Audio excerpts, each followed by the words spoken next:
கர்த்தருடைய பரிசுத்த நாமத்துக்கு ஸ்தோத்திரம் உண்டாவதாக. நம்ம எரேமியா 5வது அதிகாரம் பார்க்குறோம். 5ஆவதுல என்ன கர்த்தர் சொல்கிறாரு அப்படின்னா, இந்த எரேமியா ஃபுல்லாகவே இஸ்ரவேல், யூதா, பென்யமீன் வச்சு தான் நம்ம பார்த்துட்ருக்குறோம். இஸ்ரவேல், யூதா 2 கோத்திரம். இந்த 2 கோத்திரத்தில் வச்சு தான் எருசலேம் மையமாக வைத்து தான் எருசலேம்னா இஸ்ரவேல், யூதானா சமாரியா, இதை வச்சு நம்ம நினைச்சிடும் பார்த்து கொண்டிருக்கிறோம். இதில் கர்த்தர் சொல்கிறாரு, தீர்க்கதரிசிகள்லாம் என்ன செய்கிறாங்களாம் அப்படின்னா, வேதத்தை போதிக்கிறாங்க, ஆனால் பொய் சொல்கிறாங்கன்னு சொல்கிறாங்க. அதுக்கு தான் கர்த்தர் என்ன சொல்கிறாருன்னா, யாரெல்லாம் நியாயம் செய்கிறாங்களோ நியாயம் செய்கிற மனுஷனை நீங்கள் கண்டுபிடிப்பீங்களான்னு சொல்லி கேட்குறாரு. சத்தியத்தை யாரெல்லாம் தேடுறாங்களோ அவங்கெல்லாம் உண்டுன்னு சொல்லி எங்களை கண்டுபிடிக்க முடியுமான்னு கேட்குறாரு. இவங்களெல்லாம் நீங்கள் என்ன செய்யுங்க, எருசலேம் தெருக்களில் போய் என்ன செய்யுங்க, திருந்து பார்த்து என்ன செய்யுங்க, விசாரித்து அந்த வீதியில் இவங்க இப்படிப்பட்டவங்களாம் இருக்காங்களான்னு சொல்லி நீங்கள் தேடிட்டு வாங்கங்கிறாரு. நியாயம் தேடுற மனுஷன், சத்தியத்தை தேடுறவங்க எருசலேம் தெருக்களில் நீங்கள் என்ன செய்யுங்க, திருந்து பார்த்து விசாரித்து அவங்கள தேடுங்க. அப்படி கண்டா அவங்களுக்கு என்ன செய்ய, நான் மன்னிப்பு தருவேன் அப்படின்னு சொல்கிறாரு. அடுத்தபடியாக சொல்கிறாரு, கர்த்தருடைய ஜீவனை கொண்டு நாங்கள் செல்லுகிறோன்னு சொல்லி அவங்களாம் என்ன சொல்லுவாங்களாம். இஸ்ரவேலர்களும் யூதர்களும் என்ன செய்கிறாங்கன்னா, நாங்கள் கர்த்தருடைய ஜீவனை கொண்டு தான் நாங்கள் சொல்கிறோம் அப்படின்னு சொல்லிட்டு பொய் ஆணை என்ன செய்வாங்களாம், இடுறாங்களாம். அவங்க என்ன செய்கிறாங்க, கர்த்தாவே உங்களுடைய கண்கள் சத்தியத்தால் தான் நோக்குறது, ஆனாலும் நீங்கள் என்ன செய்றீங்க, எங்களை அடிக்கிறீங்க. உங்கள் கண்கள் சத்தியத்தை தேடி நோக்குறது, எங்களை அடிக்கிறீங்க. ஆனாலும் அது நீங்கள் அடிக்கிறது எங்களுக்கு நோகாது, எங்களை நிர்மூலமாக்குறீங்க. ஆனாலும் நாங்கள் உங்களை புத்தி என்ன செய்கிறோம், நாங்கள் ஏற்றுக்கொள்ள மாட்டோம்னு சொல்கிறோம். தங்கள் முகங்களை கண்மலையை பார்க்க கெட்டியாக்கி திரும்ப மாட்டோன்னு சொல்லி சொல்கிறாங்க, திரும்ப மாட்டோன்னு சொல்லி இருக்கிறாங்க அப்படின்னு சொல்லி சொல்கிறாப்புல. சொல்கிறாரு, நான் அவர்கள் நீசராமே, இவர்கள் மதியற்றவர்கள், கர்த்தருடைய வழியையும் தங்கள் தேவனுடைய நியாயத்தையும் அறியாது இருக்கிறார்களாம். அவங்க மதியற்றவர்களாக இருக்கிறாங்க இஸ்ரவேலர்கள். அது மாத்திரமல்ல, கர்த்தருடைய வழியையும் கர்த்தருடைய நியாயத்தையும் என்ன செய்கிறாங்களாம், அறியாது இருக்கிறாங்களாம். அவங்க சொல்கிறாங்களாம், நாங்கள் பெரியவர்களிடத்துல போய் அவர்களோட நாங்கள் என்ன செய்வோம், நாங்கள் பேசுவோம். அவர்கள் கர்த்தருடைய வழியையும் தங்கள் தேவனுடைய நியாயத்தையும் என்ன செய்வாங்க, அறிவாங்க. ஏன்னா கர்த்தர் சொல்கிறாருல, கர்த்தருடைய வழியும் நியாயத்தையும் சத்தியத்தையும் தானே அறியணும் உண்டான்னு சொல்லி வீதியில் போய் பார்க்க சொல்கிறாரு. அதான் அவங்க சொல்கிறாங்க, நாங்கள் பெரியவர்களிடத்துல போய் விசாரிப்போம். பெரியவரிடத்துல பேசும்போது அவங்க என்ன செய்வாங்க, கர்த்தருடைய வழியையும் தேவனுடைய நியாயத்தையும் என்ன செய்வாங்க, அவங்க அறிவாங்க. அவர்கள் ஏகமாக நுகத்தடி என்ன செய்வாங்க, முறித்து போட்டு கட்டுகளெல்லாம் என்ன செய்வாங்க, அறுத்து போட்டுவாங்க. அதனால் காட்டிலிருந்து வர சிங்கங்களை என்ன செய்யும், அவர்களை என்ன செய்யும், கொல்லுங்கிறார்.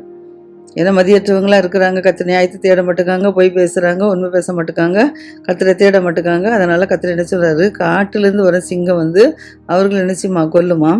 வனாந்திரத்தில் ஓநாய்கள் அவர்கள் என்ன செய்யுமா, பீறி போடுமா. சிவிங்கி பட்டணத்தின் மேல் என்ன செய்யுமா, நோக்கமாக இருக்குமா. அவையிலேருந்து யார் புறப்பட்டாலும் அவங்க என்ன செய்வாங்க, சிவிங்கி பட்டணத்தில் இப்போ கண்ணோக்கி பார்த்து கொண்டு இருக்கிறனால பட்டணத்துலேருந்து யார் வராங்களோ அவங்களெல்லாம் சிவிங்கி என்ன செய்யுமா, பீறி போட்டுருமா. ஏன்னா அவங்க மீறுதல்கள் என்ன செய்கிறாங்க, பெருகிட்டான். அவங்க சீர்கேடுகள் என்ன செய்தான், அதிகமாக இருக்குதான், அதிகரிச்சிட்டான். அதனால் நான் உனக்கு எப்படி சொல்வேன், உன் பிள்ளைகள் என்னை விட்டு என்ன செய்கிறாங்க, விலகி தெய்வம் அல்லாதவர்களை என்ன செய்கிறாங்க, பொய்யானிடுறாங்க.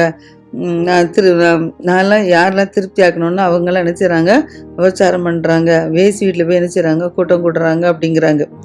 பிள்ளைகள் அவங்க என்ன செய்கிறாங்க, கர்த்தருடைய கர்த்தருக்கு விரோதமாக என்ன செய்கிறாங்க, மீற பண்ணுறாங்க. பிள்ளைகள்லாம் என்ன செய்கிறாங்க, கர்த்தரை விட்டு விலகி அந்நிய தேவர்களை என்ன செய்வாங்க, சேவிக்க ஆரம்பிக்கிறாங்க. இவங்க கர்த்தர் திருப்தி ஆக்கின மக்கள் என்ன செய்கிறாங்க, இப்போ விபச்சாரம் பண்ணி வேசி வீட்டில் போய் என்ன செய்கிறாங்களாம், கூட்டம் கூடுறாங்களாம். அவர்கள் கொளுத்த குதிரைகளை போல் என்ன செய்கிறாங்களாம், காலையில் ஒரு கொளுத்த குதிரை எப்படி காலையில் எழும்பி எப்படி இருக்குமோ அதே போல் இவங்க என்ன செய்கிறாங்களாம், கொளுத்த குதிரைகளை போல் காலையில் எழும்பி அவனவன் தன் அயலானுடைய பெண் ஜாதியின் பின்னாலே என்ன செய்கிறானா, கணக்குறானா. அவனவன் தன்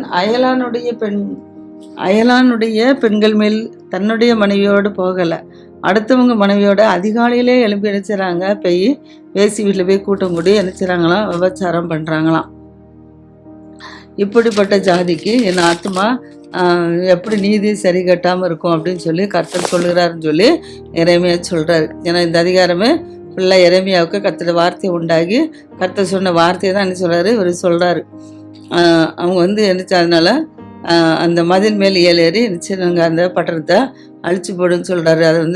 அது சர்வ சங்கம், ஆனாலும் சர்வ சங்காதாரம் செய்யுங்க, செய்யாதிருங்க. மதில் மேலே ஏறி அழிச்சு போடுங்க, ஆனால் சர்வ சங்காரம் செய்ய வேண்டாம், கொத்தலங்களை இடித்து போடுங்க, இதெல்லாம் என்னது அது கர்த்தருடையது அல்ல அப்படின்னு சொல்கிறாப்புல. அடுத்தது சொல்கிறாப்புல, இஸ்ரேல் வம்சத்தாரும் யூதா வம்சத்தாரும் கர்த்தருக்கு விரோதமாக என்ன செய்கிறாங்களாம், மிகுதியும் துரோகம் பண்ணுறாங்கன்னு சொல்லி கர்த்தர் சொல்கிறாரு. சொல்லி இப்போ ஏசாயா தீர்க்கதரிசி என்ன சொல்கிறாரு, அந்த ஆமோஸ் மகன் ஏசாயாவுக்கு கர்த்தர் என்ன செய்றாரு, தீர்க்கதரிசி வந்து எரேமியா மூலமாக என்ன செய்றாரு, உரைக்கிறத நம்ம பார்க்குறோம். அதில் தான் இஸ்ரேல் வம்சத்தாரும் யூதா வம்சத்தாரும் எனக்கு விரோதமாக மிகுதியாக நினச்சிறாங்க, துரோகம் பண்ணுறாங்கன்னு சொல்லி கர்த்தர் சொல்கிறாரு. அவர்கள் வந்து அப்படிப்பட்டவர்கள் அல்ல வேண்டும், பொல்லாப்பு நம்ம இது என்ன செய்யாது வராது, நாம் பட்டயத்தை ஆயிலும் பஞ்சத்தை ஆயிலும் நம்ம காண மாட்டோம்னு சொல்லி சொல்கிறாங்களாம். இஸ்ரேலர்களும் யூதர்களும் பட்டயம் நம்ம மேல் வராது, நம்ம பஞ்சத்தையும் இல்லாமல் காண மாட்டோம் அப்படின்னு சொல்லி சொல்கிறாங்களாம். ஆனால் தீர்க்கதரிசிகள் என்ன செய்வாங்க, ஒரு காற்றாய் போல அவங்க திருவாக்கு வந்து அவர்களிடத்துல இல்லையாம். தீர்க்கதரிசிகள் ஒரு காற்றை போல போயிடுவாங்களாம், அவங்க இடத்துல திருவாக்கு இல்லையாம். அவர்களுக்கு அப்படி ஆகக்கூடாது என்றும் அவர்கள் சொல்லி கர்த்தரை என்ன செய்றாங்களாம், மறுதளிக்கிறாங்களாம். தீர்க்கதரிசிகளே என்ன செய்றாங்களாம், கர்த்தரை மறுதளிக்கிறாங்கன்னு சொல்லி சொல்கிறாப்புல. இதாவிலையும் எருசலேமில் உள்ளவங்க, இஸ்ரவேலில் உள்ளவங்க. ஆதலால் சேனையில் தேவனா கர்த்தர் என்ன சொல்கிறாரு அப்படின்னா, நீங்கள் இந்த வார்த்தைகளை என்ன செய்யுங்க சொன்னபடினால். இப்போ அவங்க சொல்கிறாங்களா, இவங்க வந்து தீர்க்கதரிசிகள் என்ன செய்யாங்க, ஒன்றுமே செய்யலை, ஒரு காட்டை போல தான் இருக்கிறாங்க, அவர்கிட்ட திருவாக்கு இல்லை அப்படி இப்படிலாம் சொல்கிறாங்களா. அதனால் அவங்க சொல்கிறாங்க, சேனையில் தேவனா கர்த்தர் என்ன சொல்கிறாருன்னா, நீங்கள் இந்த வார்த்தை சொன்னபடினால இதை நான் உன் வாயிலிட்ட என் வார்த்தைகளை அக்கினியும் இந்த ஜனத்தை விறகு நான் ஆக்குவேன் அப்படின்னு சொல்லி அக்கினியும் விறகு என்ன செய்யும், ஜனங்களை பட்சித்து போடுன்னு சொல்கிறப்பல. அதான் இஸ்ரவேல் வம்சத்தார, இதை தூரத்திலேருந்து நான் உங்கள் மேல் என்ன செய்கிறேன், ஒரு ஜாதியை கொண்டு வருவேங்கிறார். தூரத்துலேருந்து ஜாதியை கொண்டு வந்து இஸ்ரவேல் வம்சத்தார் என்ன செய்ய அழிக்கிறதுக்கு நான் தூரத்துலேருந்து கொண்டு வருவேன்னு சொல்கிறாரு என்று கர்த்தர் சொல்கிறாரு.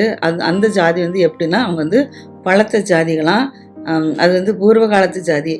அவர்கள் வந்து நீ அறியாத பாசையை நினச்சிவாங்களா பேசும் ஜாதி, அவர்கள் பேசுறது என்னதென்று உனக்கு விளங்காது, அப்படிப்பட்டவர்களை தூரத்துலேருந்து கொண்டு வந்து நினச்சிவேன், அவங்கள அழிப்பேன் அப்படின்னு சொல்லி கர்த்தர் சொல்கிறாருன்னு சொல்லி எரேமியா சொல்கிறாரு. ஆனால் அவங்க திறந்த பிரத குழிகளை போல நினச்சிவாங்களாம், அம்பரா துணிகள் நினச்சியுமா இருக்குமா, அவர்கள் அனைவரும் நினச்சிவாங்களாம் பராக்கிரமசாலிகள். யார் தூரத்துலேருந்து கர்த்தர் கொண்டு வருவார்ல, அவங்க வந்து பலத்த ஜாதி பூர்வ காலத்து ஜாதின்னு சொல்லி பார்த்தாலும் இவங்க வந்து பிரேத குழிகளை போல அவர்கள் அம்பரா துணிகளை நிச்சயமா இருக்குமா, அவர்கள் அனைவரும் பராக்கிரமசாலிகளாம். அவங்க வந்து உன் குமாரர்கள் குமாரத்துகள் எல்லாம் உனக்கு சாப்பிட வேண்டிய ஒன்று விளைச்சல், ஒன்று அப்பம், அடுத்தல ஒன்று ஆடு மாடுகள் எல்லாத்தையும் நினச்சிடுறாங்க பட்சித்து போட்டு, ஒரு திராட்சை பழங்களையும் நினச்சிவாங்க அத்தி பழங்களையும் சாப்பிட்டு நீ எதெல்லாம் நம்பி இருந்தாலும் அந்த பட்டணங்களை எல்லாத்தையும் என்ன செஞ்சுற வெறுமைக்கு போடுவாங்க அப்படின்னு சொல்லி கர்த்தர் சொல்கிறாருன்னு சொல்லி எரேமியா சொல்கிறாரு, இஸ்ரேல் ஜனங்களை பார்த்து சொல்கிறாரு. ஆனாலும் அந்த நாட்களில் என்ன செய்ய மாட்டேன், சர்வ சங்காரம் செய்ய மாட்டேன்னு சொல்லி கர்த்தர் சொல்லுறாருன்னு சொல்லி நம்ம பார்க்குறோம். முன்னால் பார்த்தோம் மதில்களை அழித்து போடுங்க, ஆனாலும் சர்வ சங்காரம் செய்யாதிருங்கன்னு சொன்னாருன்னு சொல்லி பார்த்தோம். இப்போ இதில் வந்து என்ன சொல்கிறாருன்னா, எல்லாத்தையும் வெறுமையாக்கு பட்டணத்தெல்லாம் பட்டயத்தில் வெறுமையாக்குவோம், ஆனாலும் சர்வ சங்காரம் நடக்காதுன்னு சொல்கிறாப்புல. எங்கள் தேவனாய கர்த்தர் எங்களுக்கு இவையெல்லாம் எதிர் மித்தம் செய்தாருன்னு சொல்லி அவங்கெல்லாம் கேட்டா. ஏன்னா அவங்க வந்து பொல்லாப்பு செய்கிறதுனால கர்த்தரெல்லாம் அடிக்கும்போது அவங்க ஜாதிகள் வந்து விரைமதிகிட்ட வந்து எங்கள் எதுக்கு இதெல்லாம் எங்களுக்கு இப்படி நடந்துச்சு அப்படின்னு சொல்லி கேட்டா. அப்போது நீ என்ன சொல்கிற, நீ என்னை விட்டு விலகி எனக்கு அந்நிய தேவர்களை என்ன செஞ்சிட்டா, நீ சேவிச்சா. அதே போல் உங்களோட அல்லாத தேசத்துலையும் என்ன செஞ்சிட்டீங்க, அந்நிய தேசத்தில் நீங்கள் சேவிப்பீர்கள். இப்போவுமே அந்நிய தேவர்களை சேவிக்கிங்க, என்னை விட்டு விலகிட்டு. இன்னும் நீங்கள் அறியாத தேசத்தில் போய் என்ன செய்வீங்க, அந்நிய தேவர்கள் தான் சேவிப்பீர்கள் நீ சொல்லுன்னு சொல்லி எரேமியா சொன்னதுனால அந்த வார்த்தையை இஸ்ரேல் ஜனங்களுக்கு எரேமியா சொல்கிறாரு. அப்புறம் வந்து இப்போ வந்து யாக்கோபிட்ட சொல்கிறார். யாக்கோபு மக்கள்கிட்ட என்ன சொல்கிறாருன்னா, நீங்கள் யாக்கோபிட்ட வீட்டில் என்ன கர்த்தர் கூற வேண்டியது என்னென்னா, கண்கள் இருந்து என்ன செய்யாங்களாம், காணாதபடிக்கு இருக்கிறாங்களாம், காதுகள் இருந்தால் அவங்க என்ன செய்கிறாங்களாம், கேளாமல் இருக்கிறாங்களாம், கேளாத இருக்குபடி அறிவில்லாத ஜனங்களாக என்ன செய்கிறாங்க இருக்கிறாங்களாம். அதாங்க சொல்றாரு, இப்படிப்பட்ட ஜனங்களே நீங்கள் என்ன செய்யுங்க கேளுங்க சொல்லி சொல்றாரு. எனக்கு நீங்கள் பயப்படாது இருப்பீர்களோ அப்படின்னு சொல்லி கர்த்தர் கேட்குறாருன்னு சொல்கிறாரு. அலைகள் மோதி அடித்தாலும் மேற்கொள்ளாத படிக்கும், அவைகள் இறைந்தாலும் கடவாத படிக்கும், கடக்கக்கூடாத நித்திய பிரமாணமாக சமுத்திரத்தில் மண்ணை எல்லையாக என்ன வைத்திருக்கிறாயே, எனக்கு முன்பாக நீ அதிராதிருப்பீர்களோன்னு சொல்கிறார். ஏன்னா இந்த ஜனங்கள் எப்படிப்பட்ட ஜனங்களாம், முரட்டாட்டமும் கழகும் உள்ள இருதயம் உள்ள ஜனங்களாக இருக்கிறாங்களாம். அதனால் முரட்டாட்டம் பண்ணி என்ன செய்கிறாங்களாம், இவங்க போய் விடுறாங்களாம். இப்படிப்பட்ட ஜனங்களாக இருக்கிறாங்களாம் யூதா. யாக்கோபுடைய ஜனங்கள், யாக்கோபுனா யூதா. யூதா ஜனங்கள் எந்த சொல்கிறாங்க, கண்களிலிருந்தும் காணாதபடி காதுகளிலிருந்தும் கேளாதபடிக்கு இருக்கிறாங்க, கர்த்தருக்கு பயப்படாதபடிக்கு இருக்கிறாங்க, முரட்டாட்டமும் துரோகம் உள்ள ஜனங்களாக முரட்டாட்டம் உள்ள இருதயம் உள்ள ஜனங்களாக இருந்து முரட்டாட்டம் பண்ணி நினைச்சிடறாங்க, இவங்க போய்விடுறாங்கன்னு சொல்லி பார்க்குறோம். ஆனால் அப்படி இருக்கிறனால அந்தந்த காலகட்டத்தில் மழை பெய்யாதபடி முன்மாதிரி மழை பின்மாதிரி மழையெல்லாம் என்ன செய்யலாம் கர்த்தர் வந்து முன்னால் நினச்சிருந்தார், கொடுத்து அவங்க அதுக்கு தகுந்த பலன் நினச்சவங்க கொடுத்தாங்க. ஆனால் இப்போ அக்கிரமங்கள்லாம் பெருகிறதுனாலும் பாவங்கள் பெருகிறதுனாலும் அவங்க வந்து ஒரு குருவியை பிடிக்கிறதுக்கு எப்படி பதுங்கிருந்து குருவிகளை பிடிப்பாங்களோ அதே போல் மனுஷரை பிடிக்க எப்படி கன்னிகளை துன்மார்க்கர்கள் வைப்பாங்களோ வச்சு குருவிகளால் என்னச்சது கூண்டு நிறைஞ்சிருக்கிறது போல் வீடுகள் நினைச்சது கபடங்களால் நிறைஞ்சிருக்கிறான். ஏன்னா மனுஷங்க சரியில்லாதனால அவங்க கபடங்களாக நிறைஞ்சிருக்காங்களாம். அதனால் அவங்க என்ன செய்கிறாங்க, கொளுத்து போய் என்ன செய்து இருக்கிறாங்க, துன்மார்க்குடைய செயல்களெல்லாம் என்ன செய்கிறாங்க, கண்டிக்காதபடிக்கு என்ன செய்கிறாங்க, விடுறாங்க. திக்கற்றோட வழக்கு என்ன செய்ய மாட்டேங்காங்க, விசாரிக்க மாட்டேங்காங்க, தான் மட்டும் தான் வாழுதுன்னு சொல்லி என்ன செய்கிறாங்க இருக்கிறாங்க. எளியோரோட நியாயத்தை என்ன செய்ய மாட்டேங்காங்க, தீர்க்க மாட்டேங்காங்க. அப்போ இப்படிப்பட்ட ஜனங்களுக்கு நான் இப்படி செய்யும்போது நான் அவங்கள என்ன செய்யப்பட்டு நான் விசாரியாமல் இருப்பேனா அப்படின்னு கர்த்தர் சொல்கிறார். இப்படிப்பட்ட ஜாதிக்கு என் ஆத்துமா நீதியை சரிகட்டாது இருக்குமான்னு சொல்லி கர்த்தர் சொல்கிறார். திகைத்து திடுக்கிடத்தக்க காரியங்கள் தேசத்தில் என்ன செய்யுது நடந்து வருது அப்படிங்கிறார். யூதா தேசத்தில் திகைத்து திடுக்கிடத்தக்க காரியங்கள் தேசத்தில் நினைச்சுதான் நடந்து வருதான். கள்ள தீர்க்க தேசத்தில் நினைச்சுறாங்களாம், கள்ள தீர்க்கதரிசனம் சொல்கிறாங்களாம். ஆசாரியர்கள் என்ன செய்கிறாங்களாம், அவர்கள் மூலமாக என்ன செய்கிறாங்களாம், இவங்களை ஆண்டுட்டு இருக்காங்களாம்.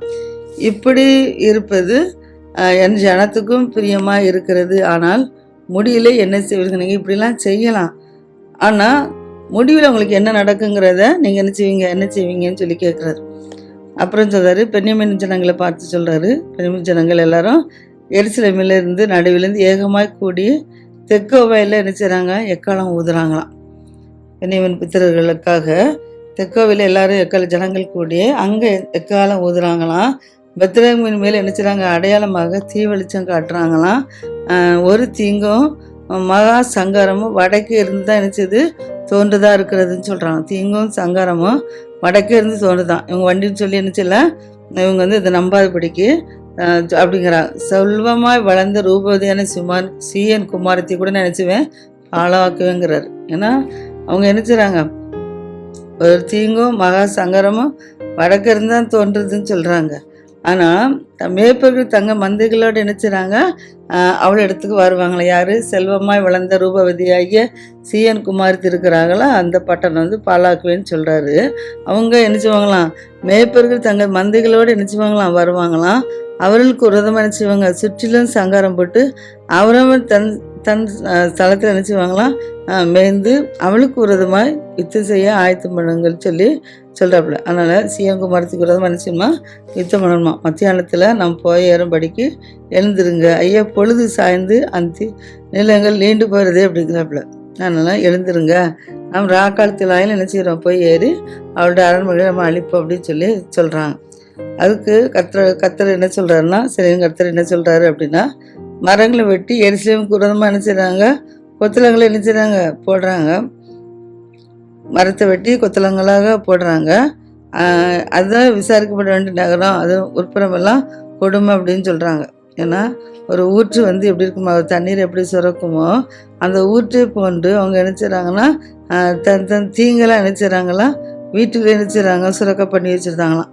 அதனால் கொடுமை அலிம்பும் நினச்சி தான் அங்கே கேட்கப்படுதான். இப்படி தீமையை சுரந்து வச்சுருக்கிறதுக்கு தண்ணீரை போல் சுரந்து வச்சுருக்கிறதுனால அவங்களுக்கு என்னது துக்கமும் காயங்களும் நித்தமும் நினச்சி தான் கர்த்தருக்கு முன்பாக அவங்கள குறித்து காணப்பட்டுட்டு இருக்கான்.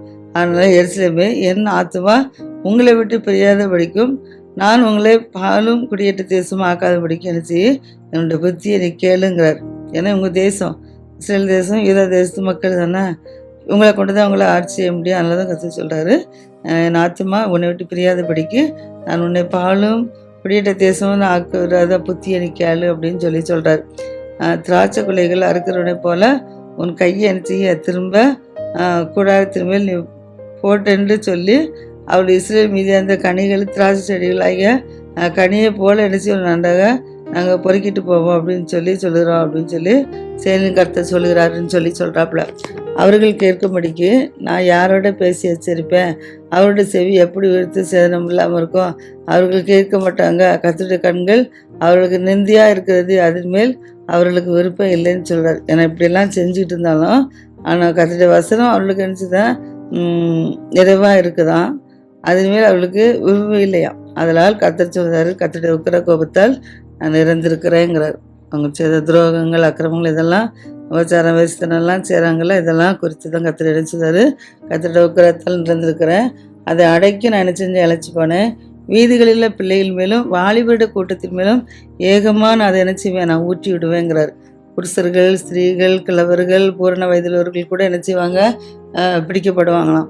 அவருடைய வீடுகளும் அவருடைய காணி பூமிகளும் அவருடைய மனைவிகளும் ஏகமாக என்னச்சுவாங்களாம், அந்நிய வசமாக போயிடுவாங்களாம். அவங்க மனைவி, பிள்ளைகள், வீடு எல்லாம் நினச்சிடுவாங்க, அந்நிய வசமாக ஆயிரோங்கிறாரு. இந்த தேசத்தின் கூறதமாக என் கரத்தை நான் நினச்சிவேன், நான் நீட்டுவேன்னு சொல்லி கர்த்தர் சொல்கிறார். அப்போ நீட்டும் போது சிறியோர் முதல் பெரியோர் மட்டும் ஒவ்வொருவரும் நினச்சிடறான் பொருளாசக்காரராக இருக்கிறாங்களாம். இது மாத்திரமல்ல, தீர்க்கதரிசிகள் முதல் ஆசாரியர்கள் மட்டும் ஒவ்வொருவரும் பொய்யராக இருக்காங்களாம். சிறியோர் முதல் பெரியோர் வரைக்கும் பொருளாசைக்காரராக இருக்காங்களாம். தீர்க்கதரிசிகள் முதல் ஆசாரியர்கள் மட்டும் ஒவ்வொருவரும் பொய்யராக இருக்காங்களாம். அதனால் சமாதானம் இல்லாத இருந்தும் சமாதானம்னு சொல்லி என்ன செய்கிறாங்களாம், அவங்க சொல்லிக்கிட்டுதாங்களாம். சொல்லி என் ஜனத்தின் காயங்களை என்ன செய்கிறாங்க, மேற்பூச்சா என்ன செய்கிறாங்க, அவங்க பூசி குணமாக்குறாங்க. அவர்கள் என்ன செய்கிறாங்க, அருவற்பை செய்கிறாங்க. அருவற்பை செய்து தான் அவங்க வெட்கப்படுவாங்களா, வெட்கப்பட மாட்டாங்களான்னு சொல்கிறார். அவங்க பரிசையை தான் என்ன செய்கிறாங்க, வெட்கப்படாங்க. அவங்க நாணமும் அறிய மாட்டாங்களாம். விழுறுகளுக்குள்ள அவங்க நினச்சிவாங்களாம், விழுவாங்களாம். அவர்கள் விசாரிக்கும் காலத்தில் இடரண்டு போவாங்கன்னு சொல்லி கர்த்தர் சொல்கிறார். ஏன்னா பொய் சொல்கிறதுனாலையும் பொருளாசக்காரராக இருக்கிறதுனாலும் அருவற்பான காரியங்களை செய்கிறதுனாலையும் அவங்க என்ன செய்கிறாங்க, இடறி போவாங்கன்னு சொல்லி கர்த்தர் என்ன சொல்கிறாரு, பென்யமீன் புத்திரர் பார்த்து என்ன சொல்கிறாரு. யூதா பார்த்தோம், இஸ்ரவேல் பார்த்தோம், இப்போ பென்யமீன் புத்திரர்கள் 12 கோத்திரம்ல. அதில் வழிகளில் நின்று பூர்வ பாதைகள் எவை என்று கேட்டு விசாரித்து நல்ல வழி எங்கே என்று பார்த்து நீங்கள் என்ன செய்யுங்க, அதில் நடங்க. அப்போ தான் உங்கள் ஆத்துமாக்கள் என்ன செய்யும், இளைப்பாறுதல் கிடைக்கும்னு சொல்லி கர்த்தர் சொல்கிறாரு. ஆனால் அவங்க என்ன சொல்கிறாங்கன்னா, நாங்கள் அந்த வழியில் நடக்க மாட்டோம் அப்படின்னு சொல்லி என்ன சொல்கிறாங்க. நாங்கள் உங்கள் மேல் காவலாளரை வச்சு எக்கால சத்தத்துக்கு செவி கொடுங்கன்னு சொல்லலாம் என்ன சொல்லியாச்சு. ஆனால் அவங்க என்ன செய்கிறாங்க, அதை கேட்க மாட்டோன்னு சொல்லி என்ன சொல்கிறாங்க. இப்படிப்பட்டவங்களுக்கு அது தான் சொல்கிறாரு, ஜாதிகளே நீங்கள் கேளுங்க, சபையே அவர்களுக்கு நடக்கிறத என்ன செய்யுங்க, அறிந்துகொள். ஜாதிகள் என்ன செய்யணுமா, அவங்களுக்கு என்னென்ன நடக்குன்னு சொல்லி கேட்கணுமா, சபை அவங்களுக்கு என்னென்ன நடக்குன்னு சொல்லி அறிந்து கொள்ளணுமா. பூமியை கேள்வி, இந்த ஜனங்கள் என் வார்த்தைகள் என்ன செய்ய கேட்க மாட்டுக்காங்க அப்படின்னு சொல்கிறாங்க. ஜாதிகள் கேட்க மாட்டுக்காங்க, சபையில் அவர்களுக்கு என்ன நடக்கிறதுன்னு சொல்லி சபையே நீ அறிந்துக்கோன்னு சொல்கிறாப்புல. பூமியே இந்த ஜனங்கள்லாம் என் வார்த்தை எழுதி மாட்டாங்க, கேட்க மாட்டுக்காங்க, என் நியாயப்பிரமாணத்துக்கு செவி கொடுக்க மாட்டுக்காங்க, அதெல்லாம் வெறுத்துடுறாங்க. அதனால் இவங்களுடைய நினைவுகளுக்கு பலன் தீங்கு தான் வர நான் பண்ணுவேன்னு சொல்லி கர்த்தர் சொல்கிறாருன்னு சொல்கிறாரு. அப்புறம் சொல்கிறாரு, சேபாயிலிருந்து வர்ற தூபர்க்கம் தூர தேசத்தினுடைய சுகந்த பட்டையெல்லாம் எனக்கு என்னத்துக்கு, உங்கள் சர்வாகத்தனங்களுக்கு மேலே எனக்கு என்ன எனக்கு விருப்பம் இல்லை. உங்கள் பழிகள் என்னச்சது எனக்கு இன்பமாக இராதுன்னு சொல்கிறார். அதனால் இதோ நான் ஜனத்துக்கு இடர்களை என்ன நான் வைப்பேன். அவர்களுடைய பிதாக்கள், அவருடைய பிள்ளைகள், குடியானவன், அவனுக்கு அடுத்து எல்லாரும் என்ன இடருண்டு என்ன அழிந்து போவாங்கன்னு சொல்லி கர்த்தர் சொல்கிறார். இதோ வட தேசத்துலேருந்து ஒரு ஜனம் என்ன வரும், பூமியின் கடையாந்திரங்களிலிருந்து ஒரு பெரிய ஜாதி என்ன எழும்பி வில்லும் வேலும் பிடித்து என்ன செய்வாங்களாம், அவங்க வருவாங்களாம். அவர்கள் கொடியர்களாம், அவர்கள் இறக்கம் அறியாதவங்களாம். அப்படிப்பட்டவங்க சத்தம் சமுத்திர இறைச்சலுக்கு சமரமாக இருக்குமா அவங்களுடைய இறைச்சல். அதான் கற்று சொல்கிறாரு சீன் குமார்த்திய, அவர்கள் உனக்கு விரதமாக என்ன செய்வாங்க, யுத்த சனத்தனராக என்ன செய்கிறாங்க, குதிரைகள் மேலே ஏறி வர்ணிச்சவங்க அணியணியாய் வருவாங்கன்னு சொல்லி கர்த்தர் சொல்லுகிறாரு அப்படின்னு சொல்கிறாரு. அப்புறம் சொல்கிறாரு, அவர்கள் வருகிற செய்தியை நாங்கள் நாங்கள் கேட்டோம், எங்களுடைய கைகளை தளர்ந்து போயிட்டு இடுக்கணும், கற்பதிக்கு உண்டாகும் வேதனைக்கொப்பான வேதையும் நம்ம பிடிச்சிச்சு அப்படின்னு சொல்லுவாங்களாம். வயல்வெளியில் நீங்கள் என்ன செய்யுங்க, புறப்படாதுருங்க, வழியிலும் நடக்காதுங்க, சுற்றிலும் சத்துருவின் பட்டயமும் பயங்கரமும் உண்டு. அதனால் நீங்கள் என்ன செய்யுங்க, வயலுக்கெல்லாம் நீங்கள் போகாதங்க, வழியில் நடக்காதங்கன்னு சொல்லி அவங்களாம் பட்டணத்தில் நினச்சிறாங்க பிடிச்சி வைக்கிறாங்க, அங்கே பயங்கரமாக நடக்க போகுது அப்படின்னு சொல்லி. என் ஜனமாய குமாரத்தியே நீ ரெட்டை கட்டிக்கோ, கட்டிட்டு நினச்சி நீ சாம்பல் நினச்சி புரண்டு ஒரு புத்திரனுக்காக துக்கிக்கிறது போல் நீ மனங்கசந்து என்ன செய்யி, நீ புலம்பு.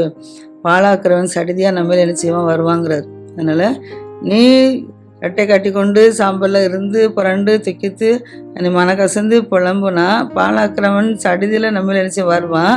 ஆனால் நீ என் ஜனத்தின் வழியை அறிந்து கொள்ளவும் சோதித்து பார்க்கவும் நான் உன்னை அவர்களுக்குள் நினச்சிடும் ஒரு துருக்கமாகவும் ஒரு அரணாகவும் நான் வைத்தேன் அப்படின்னு சொல்லிட்டு அவர்கள் எல்லாரும் முரட்டாட்டமான அகங்காரிகளாக இருக்காங்களாம், தூற்றி திரிகிறவர்களுமா என்ன செய்கிறாங்களாம் இருக்கிறாங்களாம். அவர்கள் வெண்கலமும் இரும்புமா என்ன செய்வாங்களாம் இருப்பாங்களாம். அவர்கள் எல்லாரும் என்ன செய்வாங்க, கெட்டவர்கள்னு சொல்கிறாங்க. இப்போ துருத்தி என்ன செஞ்சுட்டு அங்கே வந்த பிறகு இந்த அக்கினியில் அகப்பட்டு துருத்தியில் என்ன செஞ்சுட்டு வெந்து போச்சு. ஈயெல்லாம் என்ன செய்யுது, நெருப்புனால் என்ன செஞ்சுட்டான், அழிஞ்சு போயிட்டான். புடமுடனுடைய பிரயாசமும் என்ன செய்யுது, விரதாவாக போயிட்டான். பொல்லாப்பு என்ன செய்யலாம், அற்று போகலையா. அதனால் அவர்கள் தள்ளுபடியான வெள்ளி எண்ணப்படுவார்களாம் அப்படின்னு சொல்லி கர்த்தர் அவர்கள் என்ன செஞ்சார், தள்ளி விட்டுட்டார். கர்த்தர் அவர்களை தள்ளி விட்டபடினால அவர்கள் வெள்ளியை போல், தள்ளுபடியான வெள்ளியை போல் என்ன செய்வாங்களாம், அவங்க இருப்பாங்க அப்படின்னு சொல்லி பென்யமீன் கோத்திரத்தாரை பார்த்து கர்த்தர் என்ன சொல்கிறத நம்ம பார்க்குறோம். அடுத்தபடியாக நாலு தினத்தில் நம்ம அடுத்த அதிகாரம் பார்ப்போம். அதில் எரேமியாவுக்கு அடுத்தால கர்த்தருடைய வார்த்தை என்ன உண்டாச்சு சொல்லி நாலு தினத்தில் பார்ப்போம். கர்த்தர் தான் இது ஆசிரியப்பராக ஆமை. நம்மளும் என்ன செய்வோம்னா இதுக்கு இஸ்ரேல் ஜனங்களைப் போல் யூதா ஜனங்களைப் போல் நம்ம நினச்சக்கூடாது, விபச்சாரத்துக்கும் வேசிறதுக்கும் இடம் கொடுக்கக்கூடாது, விக்கிரங்களை நினச்சக்கூடாது, பின்பற்றக்கூடாது. நம்ம தெய்வம் ஒன்றும் செய்யாது, நம்ம போகலாம் அப்படின்னு சொல்லி கர்த்தரை மறுதளிச்சுட்டு நீங்கள் அங்கங்கே போனால் நமக்கு இதே போல் ஆபத்து தான் வரும். இப்போ நம்ம பார்க்குறோம் வட மாநிலத்தில் எவ்வளோ யுத்தங்கள் நடக்கிறது, எவ்வளோ மக்கள் அழிந்து கொண்டிருக்கிறாங்க. ஆனால் நாம் என்ன செய்யணும், நாம் நிம்மதியாக இருக்கிறோம். அப்போ நம்ம என்ன செய்யணும், வட மாநிலத்து மக்களுக்காக ஜெபிக்கணும். வேதத்தில் என்ன சொல்லியிருக்குன்னு அதை பார்த்து உட்கொண்டு அதன்படி என்ன செய்யணும், செவி கொடுத்து வாழணும். அப்படி வாழும்போது கர்த்தர் நம்மளை நினச்சிப்பார், நம்மளை ஆசீர்வதிப்பாராக. ஆமென்.